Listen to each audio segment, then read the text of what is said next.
You have a distorted perspective. So that you're creating inefficiencies and chaos in the system. And it's not just affecting you. Yeah, exactly. And this is interesting, and it leads into the next one, not just the programmatic waste, but the deterioration and aging. People think deterioration aging is a bug, but it's not a bug in the system. It's designed to ensure renewal through cycles of decay and rebirth. It's like when it's good for us to age. Yeah, and when a tree grows up, gets old, dies, falls in the forest, it then breaks down, fungi come in, goes into the soil, and then feeds more trees so they can grow and keep going. Law. It's a reincarnative process for this.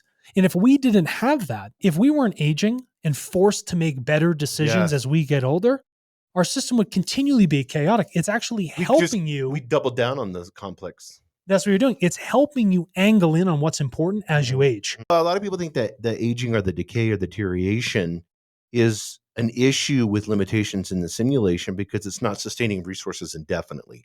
But it's not. It's allowing the creational process, we're getting spiritual, it's allowing the creational process to move along. Like you said, you need to have thousands of meat suits so you can evolve in thousands of different perspectives. Correct. You need to be a woman, you need to be a man, you need to be poor, you need to be rich, you need to die early, you need to get killed, you need to be in prison, you need to have grapes fed to you all these while things. You're by the pool with no ripples ever in your whole life. Like you need to be that person that has that all. It needs the variation. Yes, it needs it. So what you're perceiving as a glitch is actually you stretching the nth degree of that law to these outside parameters that we haven't really understood. It's like when I put a piece of computer code out there, you're not really sure what's going to happen with it until the public starts to interact with it. Right.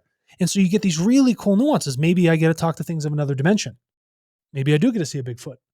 Maybe some sort of miracle happens to me with health healing. These things aren't miracles. They all exist within the totality of these laws. We perceive them as a glitch, but in reality, they are all possibilities within this code. And it's also like what causes the pool, your first example, what causes the pool to go back to equilibrium, like perfect time? Just time, right? Just time. So the minute you remove humans from Earth, you're still going to have third density. Yeah. It just may take another billion years for us to come back. Yeah. Like maybe we blow ourselves all up. Likely. It's going to go back to a smooth pool. It'll equalize itself. Yeah, and then the third density is not going away. No. And we still have the same, we're going to, right where we left off, we have to continue from. Yeah. Because evolution can't jump leaps and bounds.